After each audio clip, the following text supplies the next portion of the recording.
আল্লাহও চায় আপনি আপনারা ছোট করেন। আল্লাহর এটা দেখতে বড্ড ভালো লাগে যে আমার বান্দা ছোট হয়ে থাকতে চায়। মান তাওয়াদা তারাফা, যে নিচে নামতেছে আল্লাহ টাইনে উঠায়, আর যে উঠতেছে আল্লাহ থাপ্পড় মেরে নিচে নামায়। কথা কন।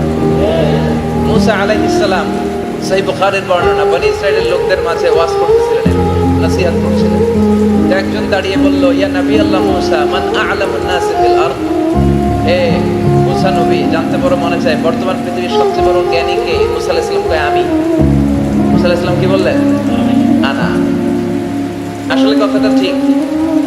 আল্লাহ যখন যে নবীকে পৃথিবীতে পাঠায় তখন তাকে সবচেয়ে বেশি জ্ঞান দিয়ে পাঠায়, সেই হিসেবে ঠিকই উনি সবচেয়ে জ্ঞানী।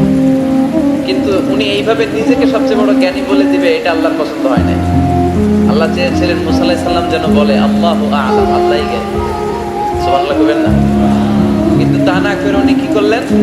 যখন বললো সবচেয়ে বড় জ্ঞানী কে, উনি হুট করে কি বলে ফেললেন?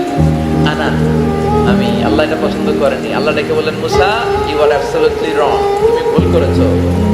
তুমি সবচেয়ে জ্ঞানী নও, তোমার চেয়ে বড় জ্ঞানী আছে।